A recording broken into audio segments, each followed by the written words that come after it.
ఇంకా high court bifurcate కాలేదు. High court ఒక జడ్జిమెంట్ ఇచ్చింది. ఎన్ కన్వెన్షన్కి సంబంధించినటువంటి చెరువుని గుర్తించి దాని మీద మార్కింగ్ చేసి సర్వే చేసి ఆ ఆక్రమణని తొలగించమని చెప్పింది. బాగా చదువుకున్నారు కదా కేటీఆర్ గారు. సెల్ ఫోన్లోనే అంత కనబడుతుంది కదా, మీకు గూగుల్ మ్యాప్లు కనబడతాయి కదా.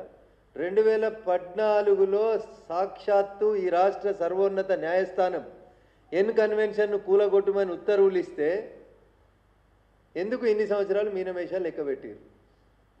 ఎందుకు వాళ్ళ కోడల్ని తీసుకొచ్చి తెలంగాణ చేనేతకి బ్రాండ్ అంబాసిడర్గా పెట్టుకున్నారు? దాని వెనకాల ఉన్నటువంటి అంతర్యమైంది.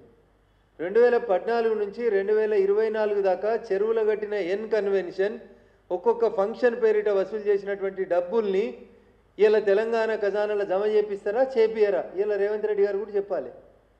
ఒక్కొక్క ఫంక్షన్కి 50 లక్షలు కోటి రూపాయలు తీసుకుంది ఎన్ కన్వెన్షన్. 10 సంవత్సరాలు 2014లో దాన్ని సర్వే చేసి తొలగించమని రాష్ట్ర సర్వోన్నత న్యాయస్థానం చెప్తే మున్సిపల్ అడ్మినిస్ట్రేటివ్ మినిస్టర్గా పనిచేసిన కేటీఆర్ గారు 10 సంవత్సరాలు ఎందుకు ఎన్ కన్వెన్షన్ని తొలగించలేదు? దాని వెనకాల ఉన్నటువంటి లాలూచి ఏందో చెప్పుకుంటారు. ఏదో పొంగులేటి సుధాకర్ రెడ్డి, వివేక్ వెంకటస్వామి, గుత్తా సుఖేందర్ రెడ్డి, ఏదో 10 పేర్లు చదివారు కేటీఆర్ గారు. నేను ఇలా రేవంత్ రెడ్డిని, కేటీఆర్ గారిని, పొంగులేటి గారిని కూడా సూటిగా ఒక ప్రశ్న అడుగుతున్నాను.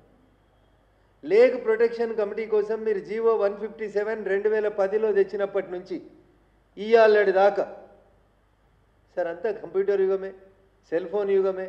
మౌస్ క్లిక్ చేస్తే ఏ సర్వే నెంబర్లు ఎవరైతే కట్టిరో తెలుస్తుంది. నేను కేటీఆర్ గారిని మున్సిపల్ అడ్మినిస్ట్రేటివ్ మినిస్టర్గా నువ్వు బాగా మాట్లాడుతున్నావు కదా, మీరు 2014 జూన్ 2 నుంచి మొన్న మీరు అధికారం కోల్పోయే డిసెంబర్ 9, 2023 దాకా మీరు మున్సిపల్ అడ్మినిస్ట్రేటివ్ మినిస్టర్గా ఉన్నప్పుడు భాగ్యనగరం చుట్టూ రింగ్ రోడ్డు లోడపల ఇంకా మీరు ఇచ్చిన జీవోలో, ఇంకా వీళ్ళందరికీ ఇంకో జీవో చెప్పాలన్నా, 2010లో ఉమ్మడి ఆంధ్రప్రదేశ్ ఒక జీవో ఇస్తే ఈయన మున్సిపల్ అడ్మినిస్ట్రేషన్ మంత్రి అయినాక 2021 దాకా నిద్రపోయింది ఆ జీవో మీద. కేటీఆర్ అన్నట్టు ఆయన బాగా చదువుకున్న ఆయనే, కంప్యూటర్లో చూసి మాట్లాడేట ఆయన 2021లో ఒక జీవో ఇచ్చిండు. తర్వాత 2022లో ఒక జీవో ఇచ్చిండు. ఈ జీవోలో ఎంత మంచి ముచ్చట చెప్తాడన్న ఆయన అంటే, government accordingly year by appoint additional collectors of Hyderabad, Rangareddy, Medchal, Malkajgiri, Yadadri Bhuvanagiri, Medak, Sangareddy and Siddipet districts as the nodal officers and entrusts the responsibility of field work for the Lake Protection Committee. 2021లో వేసిండు ఆయన నిద్రలేసి. 2014లో ఎన్ కన్వెన్షన్ కూలగొట్టమని జడ్జిమెంట్ వస్తే 2021లో సిద్దిపేట జిల్లాను కూడా కలుపుకొని వేసిండు. మరి బావ ఏం చేసిండో బామ్మరి చేసిండో తెలియదు. ఇక 2022లో ఇంకో జీవో తెచ్చిండన్న ఇదే సారు. ఏమని, in view of the above the government hereby designate Shri C Sudarshan Reddy IAS, secretary municipal administration and urban development, as special commissioner lake protection on full additional charge basis for demarcation, protection, development, rejuvenation of the lakes within the GHMC and HMDA jurisdiction అన్నాడు.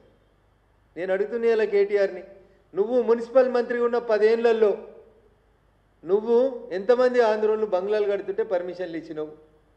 మీరు పడగొట్టిన గురుకుల trust భూములలో municipal administrative మినిస్టర్గా నువ్వు తీసుకున్న చర్యలు ఎన్ని?